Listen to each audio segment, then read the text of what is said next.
You have to treat yourself like you matter, because if you don't, then you don't take care of yourself, and you become vengeful and cruel, and you take it out on people around you, and you're not a positive force. None of that's good. So you suffer more, and so does everyone around you. And there's a malevolence that enters into it.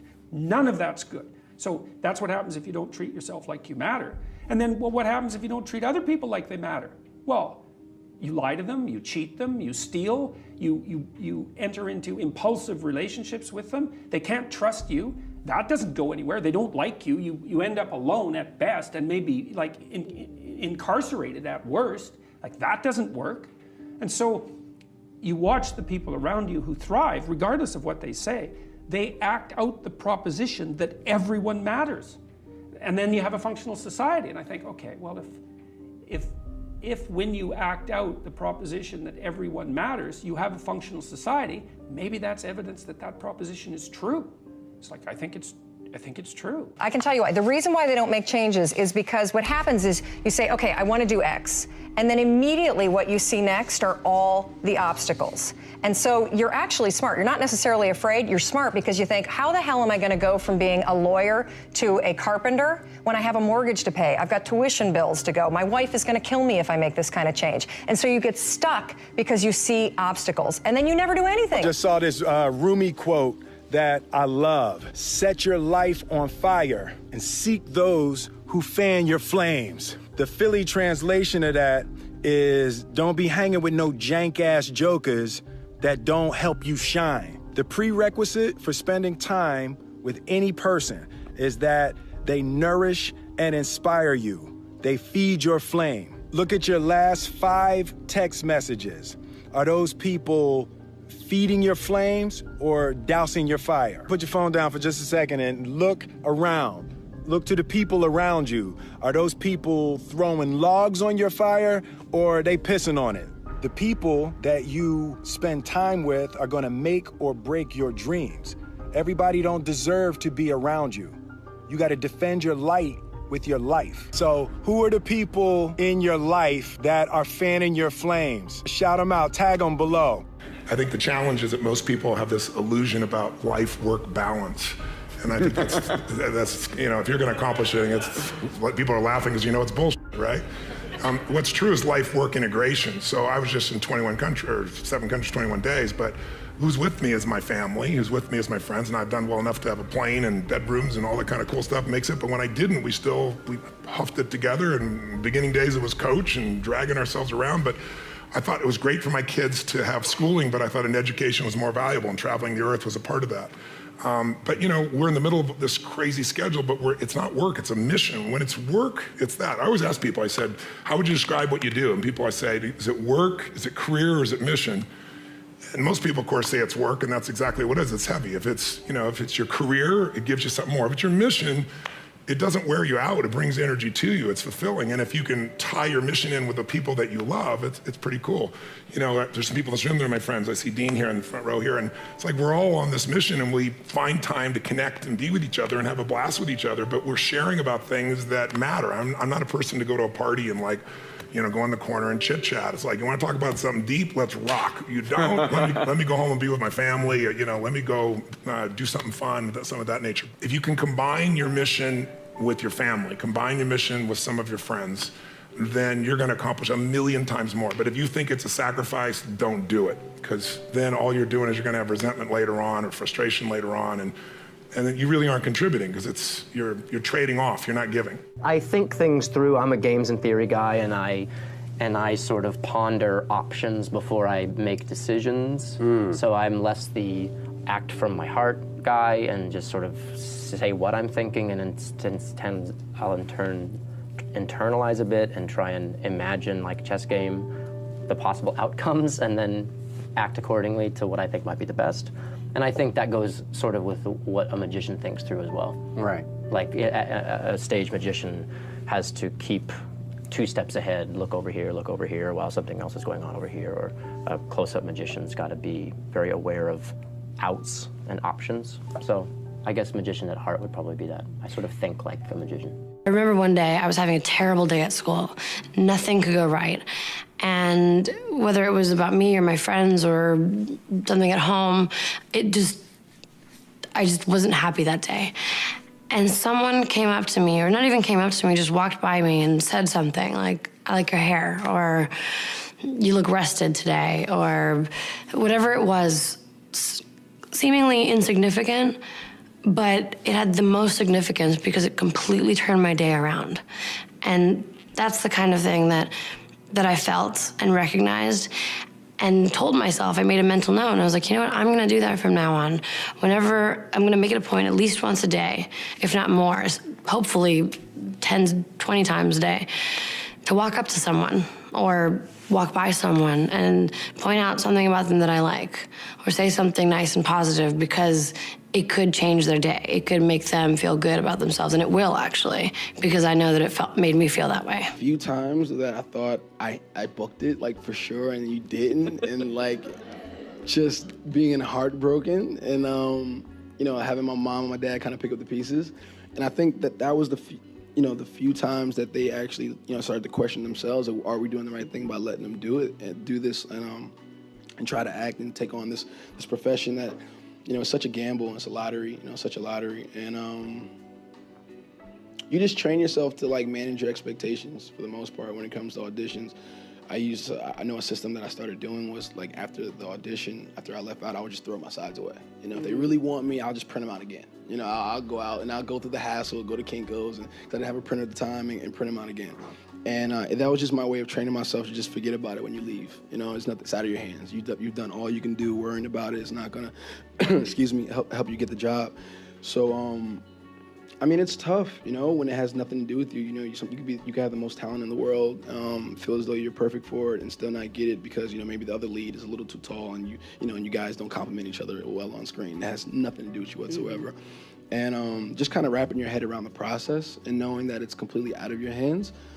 It's just easier for you to kind of let go and move on to the next thing. I'm a perfectionist. Like, if my B-roll doesn't look a certain way, there's a slight camera shake in just, if I'm shooting in 120 and it's moving in close, and then, it just kind of goes out. It's garbage, delete it. I don't even want to see it. And even still, at the end of my videos, like, I'm pretty much always unhappy with my videos. It's just like, I don't know, I just don't like my own stuff. And it's because I'm so hard on myself and such a perfectionist. So it's kind of like liberating, also challenging doing a video like this, where it's like, I'm not gonna have any B-roll in it. Like, there's no music I can loop for like 30 minutes without wanting to go crazy. So like, I might not even put music in this video, and just thinking about that stresses me out. It gives me anxiety. Yeah. But I think it's good to like do things that make you feel so uncomfortable. I think that means you're growing. That means as a creative person, you are expanding that toolkit that you have. And I think the bigger that toolkit is, the more valuable it is, because you just understand everything better. So this in and of itself is kind of like us stepping out of our comfort zone and doing something that is completely outside the realm of everything we've done before as far as YouTube goes. Yeah. Almost 90% of sales managers say they don't have time, And again, it goes back to, look, if you knew it was going to bank you money today, would you make time for it? So they would make time for it, because they make time for the things that make them money. If you have a customer, hopefully, if you have a customer and you're working a deal with that customer and you got a hamburger in front of you, hopefully you're going to push the hamburger aside and work that deal, because the priority is to make money. In the same conversation, that sales manager does not believe that sales training converts to ROI or money, so he doesn't make the time for it. When you say you don't have time, the truth is you're saying, I'm not making it a priority because I don't think it makes me money. We all need a mission. That's what life should be, is a mission. That's what gives your life purpose and focus and drive and ultimately satisfaction. Now, that mission can be the job you work at. It can be providing for your family, or it can be getting better at jiu-jitsu, or stronger at Olympic lifting, or starting a business that you want to grow and build and take over the world. And sometimes people ask me, what to do if they don't know what their mission is or what their mission should be. And I tell them, if they're in that situation, to go help someone. Go help someone else. Make that your mission. Because that will make you better. And it'll make the world better. And eventually from that, you'll see what your mission is. Do not cast pearls before swine. And what that means is that if people are not listening to you, stop talking to them. And that is the best piece of advice that I can give you. And what happens is that if you stop talking to people who aren't listening to you and start watching them instead, they will tell you what they're up to. But so if you have things to say them, but you find people that will listen, talk to them. The ones who aren't listening, pull back. Because you're devaluing what you have to say by offering it to an audience that does nothing but reject it. And that's a good guideline to life in general. So pull back. How do you get money to do what you love? You don't, right? I lost a load of money when I started doing what I loved. What you do is you position yourself to succeed. So for example, if you're doing something else and you want to do this thing you love, you do it after hours. You work 9 to 6, you get home, you kiss the dog, and you go to town. Right? I mean, you start building your equity and your brand and whatever you're trying to accomplish after hours. Everybody has time. Stop watching Lost. That's a good overheard, right? That was a good overheard. So, you know what I mean? I mean, if you want this, if you want bling bling, if you want to buy the jets, if you want to do work, that's how you get it. Just because it feels uncomfortable doesn't mean it's not good. And I remember on doing the first X-Men movie, I came in late, I felt a bit behind the 8 ball. I started shooting 4 weeks into filming because I was replacing the guy who was playing the role. So I came in feeling a bit behind the 8 ball, and there was a rhythm going, and I just felt a bit uncomfortable. And I remember him giving me that advice. He goes, your stuff is good. And even if it feels uncomfortable, that can sometimes be right. I think so often, not only on film, but in life, we so want to feel comfortable, but that doesn't always bring the best results. If I look back, I think some of my more successful things, in my point of view, have been the things I've been most nervous about and probably most unsure when I began. There's something about jumping off that cliff, which means you end up going for broke and probably end up taking a few more risks, if you know what I mean. I say this to people all the time. Most important here is, it isn't me. It's you.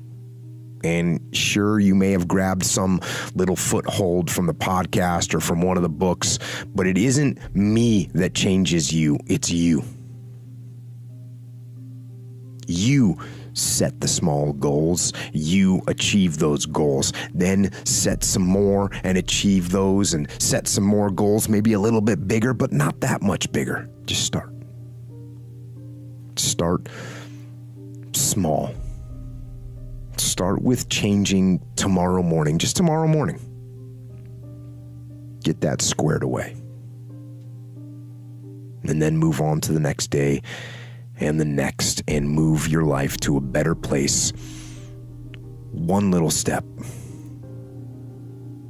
One little victory at a time. I believe in my strategies, and I'm patient as like, all great stuff, especially when you're innovating, doesn't happen right away. This notion that like, oh Gary, I tried it, I spent $500 on Facebook ads, it doesn't work. Well, what if your video sucked? What if your product and service sucks? I tend to do things that are very early. That has been my career. When I do things, I believe in them. I stick with them based on intuition. Even though for 18 months nobody watched my wine videos at all, I knew it was right, I was right.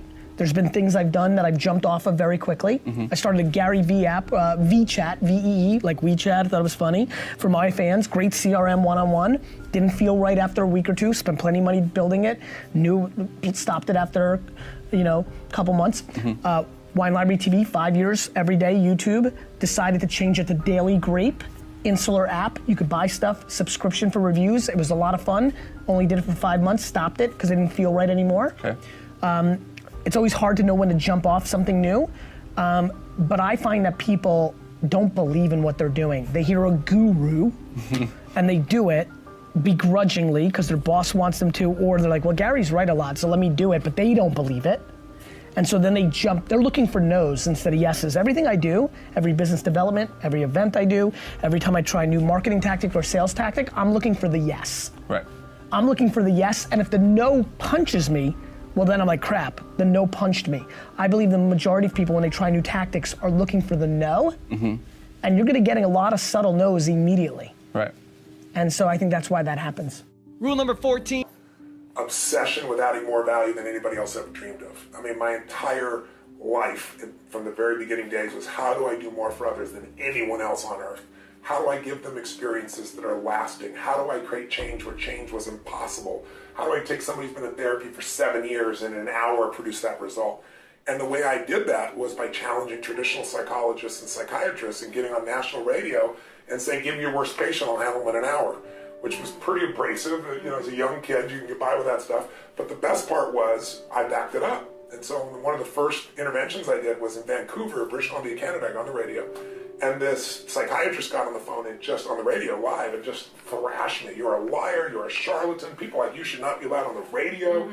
And I said, sir, I said, are you a scientist? He said, of course, I'm a physician. I said, well, a scientist would never make an assumption. And I said, you've never met me, right? No. You've never met my clients? No. And you're calling me a liar on national radio. I said, you must be stating your hypothesis. Your hypothesis is that I'm a liar and a charlatan. And if you're stating a hypothesis and you're truly a scientist, you got to be willing to test it. Am I right? Yep. He goes, well, yeah. I said, great. I'm doing a free guest event at the Holiday Inn tomorrow night. Anyone hearing my voice can come. I'm going to do a series of demonstrations, and I'm going to take one of your clients and turn around. I said, share with me somebody that you've never been able to change. I said, I'm sure you got plenty of those. You want to play hardball? I can play hardball. He goes, well, I have patients that aren't ready to change yet. I said, I haven't found any. Of course, I've done 3 therapies total. But I had so much belief. So long story short, he told me this woman he'd been working on for 7 years with a snake phobia.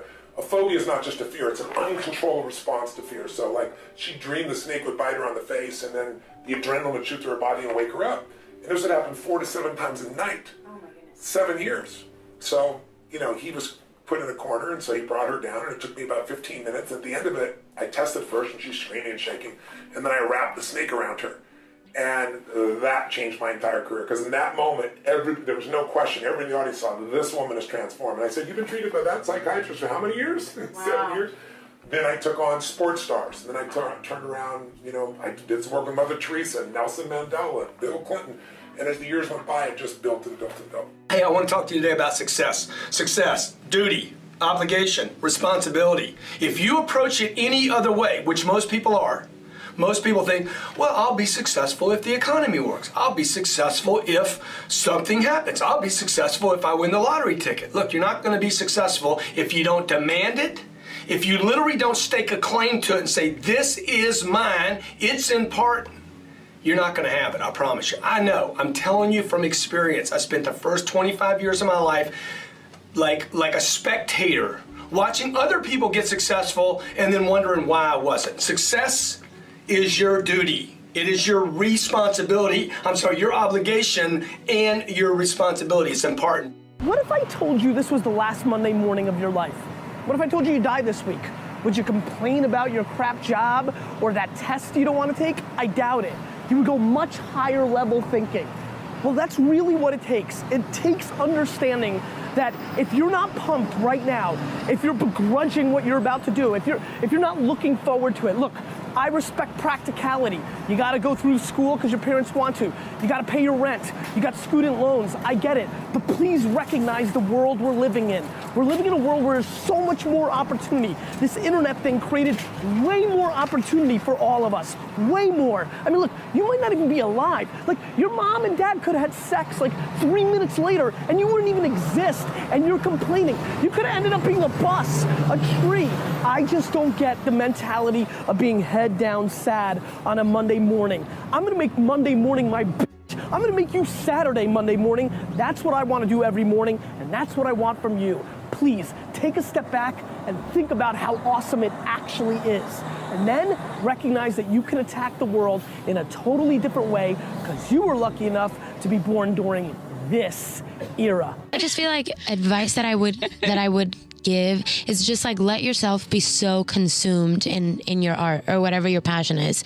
It's literally the greatest feeling in the world. It's like love. Like it's, you know, to just let yourself be just like swallowed whole by what makes you feel alive and what connects you to, you know, the universe and that inner voice. There's nothing more beautiful than that. And it's such a selfless thing to share that, you know, to share that with the world. Because I think I love that there's this quote, I can't remember it word for word, but this guy says something like, share your talent and share your dreams with the world, because what the world needs is more people who come alive. Something along those lines. But yeah, because, you know, by you just expressing yourself, you kind of ignite a fire in somebody else to express themselves in some way, you know, like, and that would just make us all like so much happier as people. You know what I mean? Like just do everything for love, and you'll feel so fulfilled. How many of your parents told you this? Don't get too much attention. Fly under the radar. Don't toot your own horn. Be seen and not heard. Dude, you don't get attention today, you have absolutely zero chance of being successful. Money follows attention. Period. End of story. You guys that don't have time for Facebook and Twitter and Snapchat and Instagram, you're like, I ain't got time for all that. How many have said that before? You're like, I ain't got time for all that bullshit. I'm busy being broke. I'm busy running my shit into the ground. I'm busy freaking with a bunch of old lies and old ideas. I'm busy paying for my house note for the next 27 years, stuck in one place, and I can't move to jobs. I hate that people act like they don't have a choice, you know? You got a choice in any and everything you do. Here's one thing that I'll say to your listeners, and when I say it, just think about it. Do you know how much energy and time it takes to be angry? Do you know how much time it takes to hold a grudge? To really muster up the energy to hold on to a grudge. I don't like you. Every time I see you, I gotta let you know I don't like you. I don't like you. That's energy. Right. That's Feels energy bad that too. I'm throwing all this stuff. I'm throwing all this stuff your way. And that's energy that I could use to go into something else. Like when I think about my time, I think about my energy. I think about my efforts. How much time and energy do I really have, and how much do I want to put into stuff that's not going to affect me on a day-to-day basis? It's just negative, just nonsense. Nonsense. I mean, I don't have the time for it. That's why the negativity that I have received, I respond with kindness. Really sad to see that people are disenchanted and nihilistic and depressed and anxious and aimless and perverse and vengeful and all of those things. It's terrible. And then to see people question whether that's necessary and then to start to rise out of it. It's like, it's so fun. Like last night I was after my talk, it's overwhelming.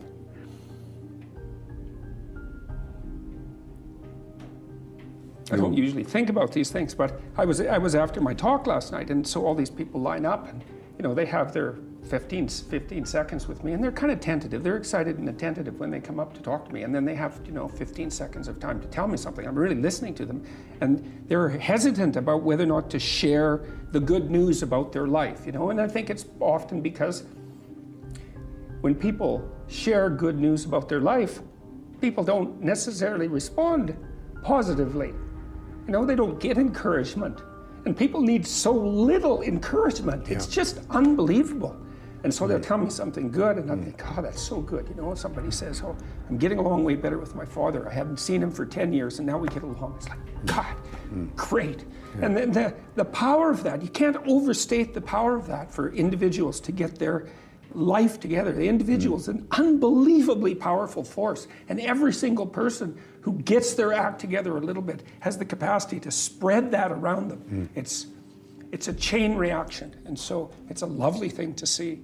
Everyone in this room knows how to create. You're not a manager of your life, you're a creator of your life, or you wouldn't be in this room.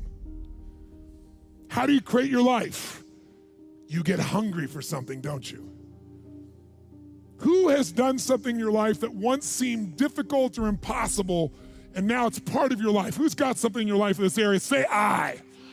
How did you do it? You created it 3 ways. Number 1, You decided there's something you wanted so bad that you unleashed all your desire. You became obsessed with it. If it was a business or a car or a relationship or a transformation in your body, if there's something you once envisioned and now it's real, it's because you didn't just envision it, you brought so much emotion to it that now it's in your life. It was once a dream, it was once a goal, and now it's in your life. How many have something like that in your life now? Say I. You may take it for granted now, hopefully not, but it was once just a vision. It may have seemed impossible at one time. So how did you do it? You started with a concrete vision of what you wanted and you focused on it continuously, didn't you? Wherever focus goes, energy flows. You envisioned something, you got clear about it, and then you started thinking about all the reasons why you wanted it. You got excited about it. Said, this is what's next for me now. I want this. You may have dreamed about it, thought about it, talked about it. But when you focus on something continuously, something magical happens. You get insights, don't you? You overhear a conversation and you hear something you wouldn't have heard if you didn't have that outcome or goal that you wanted so badly. Who's ever come up with something, obsessed about it, didn't even know how to do it, and it just happened and it came together? Who's had that experience? Say I. So why don't we tap into that power now for your business and life? When I worked for other companies, some of them, not to mention any names, were so bad, they would treat people the old way. I'm the boss, here's what you're gonna do because I'm the boss, right? Or there were times, for example, where maybe had $1 for lunch. You can't get a lot for $1. So I just knew that that's how I was. And if I had a company that I had control of, by gosh, everyone was gonna be treated the way I wanted to be treated. So the minute we could afford it, everyone had free lunch. Whether you had money or not, you have free lunch. We pay for it for you. Carpool will pay for that. So we started doing things for people that I wish happened to me. Maybe that's part of fate. Maybe because a lot of things along the way weren't so good, that as things started getting good, it was so easy for me to share with our people, so easy to do that. People sometimes don't save money.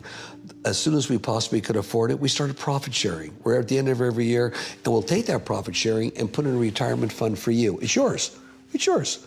If you're here so many years, it goes with you no matter where you go. But it's yours, that's your money. That's really incredible. And how much do you think that that sort of golden rule approach has fed into your ridiculously low turnover rate, which is literally almost unprecedented? I mean, that's crazy. True. I try and treat people exactly the way they'd want to be treated, exactly the way I would have wanted to be treated. I'm happy with my people. I realize my people are the company. If my people go, my God, the company goes. People are your company. And they take care of the customer. The customer is always right no matter what. So what do we do so the customer's happier? If somebody's unhappy, we try and discover why. And because you treat people this way, and we love them, you walk in our company, it's love. If you go to the front desk here in Century City, this girl just has the biggest smile saying, hi, welcome to John Paul Mitchell Systems. She loves what she does. Our big problem is we don't have turnover. We have so many people want to work for us, and the thing is, you got to wait for somebody to die. Now, as we grow, we'll add 1 or 2 on, obviously, at a time. Sure. And we're pretty big now because we're in 96 countries. It's how you take care of people anywhere in the world. You don't boss them around, you include them in what you're doing. As Shakespeare noted, there's nothing good or bad, but thinking makes it so. There's nothing good or bad, right? There's just stimulus, and then there's response. Things happen, and right. give it a meaning. But people think that it is objectively a certain way. So now, because they think it is an objectively a certain way, they feel they are supposed to react based on those emotions that are getting kicked up in their mind. What I'm saying is absolutely not. Those emotions may not serve you. They're certainly not aimed at moving you towards your goal. Their job is to keep you alive, plain and simple. So that's not necessarily very helpful in a modern context. So if you want to always be moving towards your goal, you want to be optimized, you've got to learn to get control of your emotions. You've got to learn to understand to tell yourself a narrative that isn't predicated on necessarily identifying what is objectively true, because I don't think that we experience the world that way. It's identifying what's going to work to get me to my goal. And that, to me, like, my whole thing is goal first, everything else works backwards from that. Like starting from the grand strategy, like identifying it and then building the steps backwards to reverse engineer it, essentially. Correct. Fail early, fail often, fail forward. You know, it's always a little bit frustrating to me when people have a negative relationship with failure.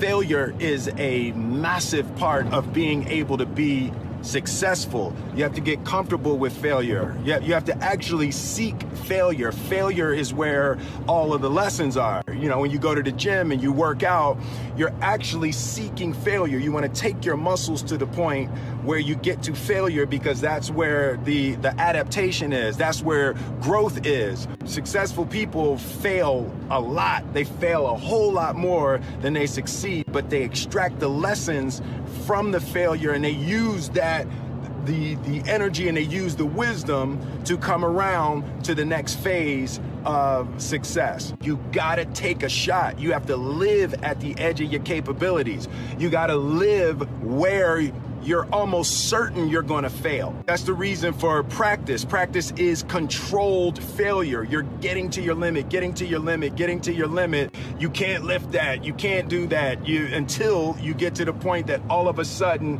your body makes the adjustment, and then you can do it. Failure actually helps you to recognize the areas where you need to evolve. So fail early, fail often, fail forward. Here's what I think. I think we get one at bat. The number one thing that scares me in life is regret. I really, really, really don't want to be on my deathbed, whether that's tomorrow or when I'm 97, and think, oh, I should have done that. I should, like, that spooks me, right? Like, hard work, people judging me, leaving, trolling me on social media, like all the stuff that normal people worry about, I don't worry about. I worry about regret. And so I'm trying to squeeze everything out of my life. And so, yeah, I do a lot.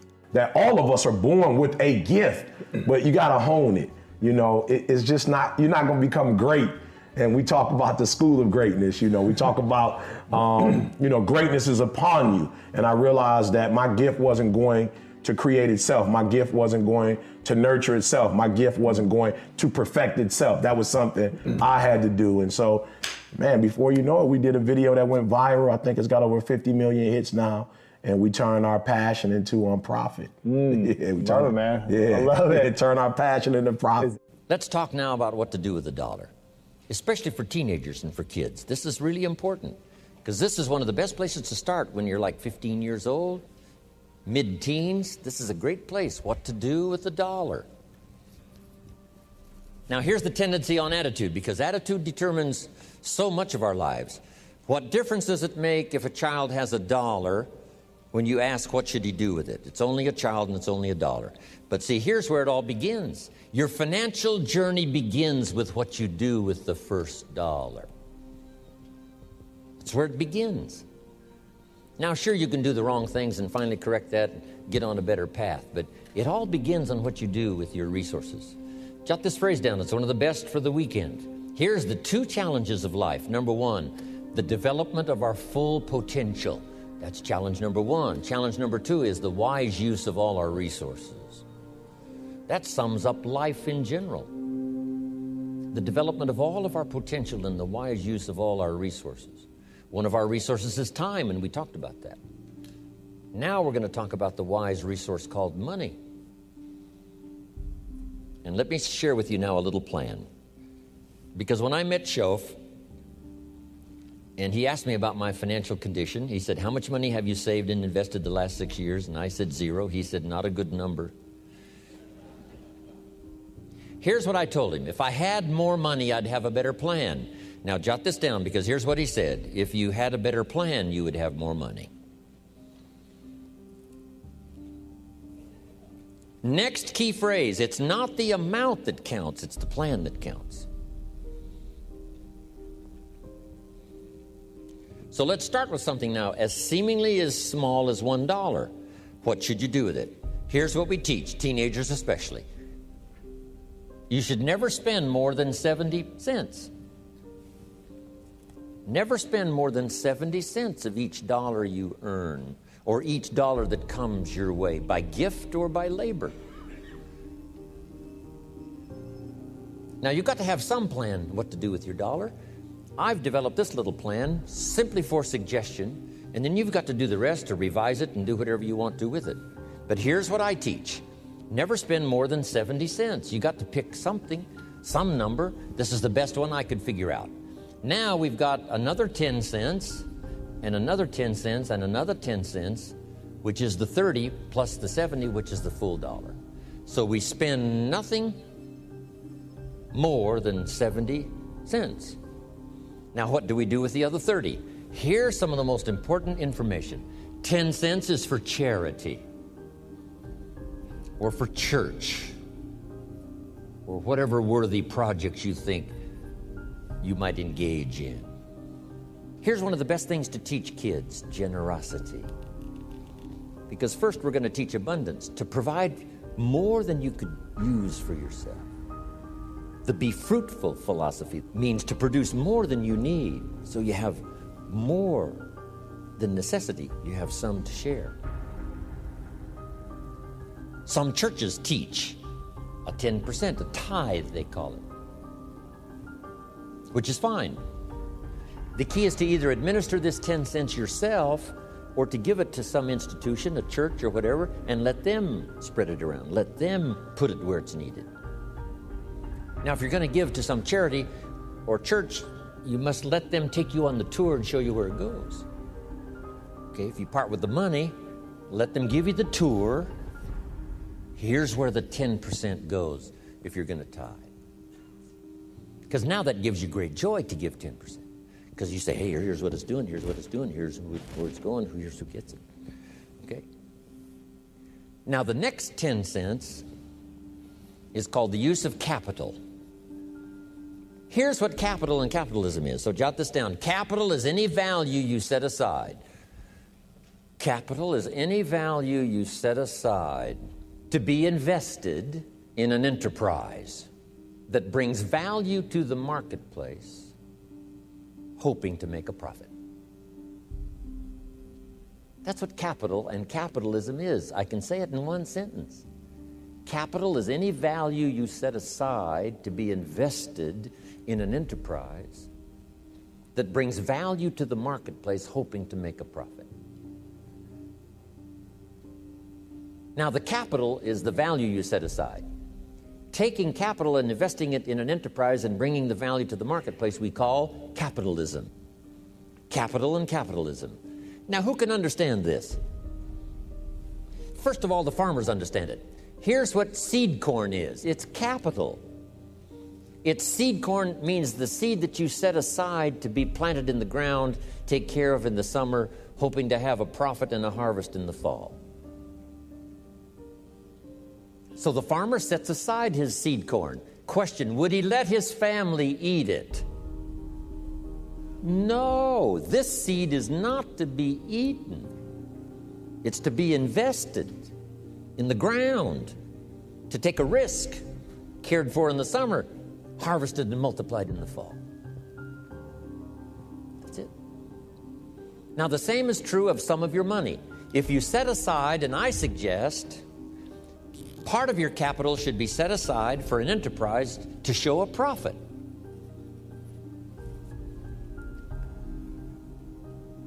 And we can teach kids the early fundamentals of capitalism. Now, once the kid has $1 profit, now what should he do with the dollar? This is the formula that I've come up with, what to do with that dollar. Don't spend more than 70 cents, 10 cents for church or charity, 10 cents to invest back into your business so that someday you can buy more than one bottle and get it a little cheaper so that when you sell it, you make a little more money. Now, here's the other 10 cents. It's 10 cents that you invest and let someone else use it. This is called active capital, where you actually engage in the enterprise that makes a profit. Now, another 10 cents is for passive capital, where you let someone use this 10 cents out of every dollar. You put it in a bank that pays interest. They use it and they pay you for the use of this money.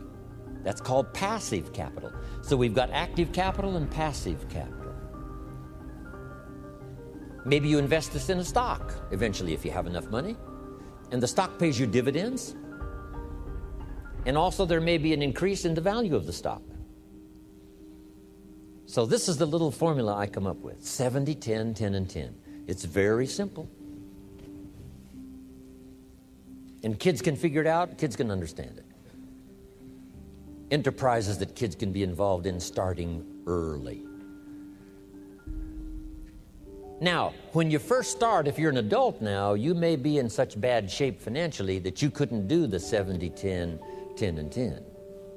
If you're in real bad shape, you may have to do the 97-1, 1 and 1. Because it may take this to pay your bills if you haven't had a good plan up until now. But jot this down now, it's not the amount that counts, it's the plan that counts. So let's say you were in such poor financial shape, you had to start 97-1 for charity, 1%, another 1% for active capital, another 1% for passive. Now here's the key. To get these numbers starting up and get this number starting down. If you will actually do this, you can't believe how exciting it is to watch the numbers change. Remember what Shoaff said. If you will change what? Everything will change for you. If you start to change, I'm telling you, these numbers will start to change. And the first thing you know, these numbers keep going up, up, up, up, up, until finally you can get to the 70, 10, 10, and 10.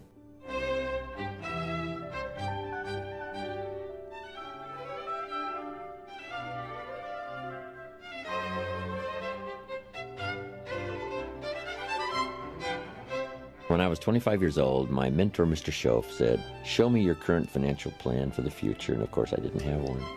He said, well, this would be a good time to lay out a good financial plan for the future, what to do with your money.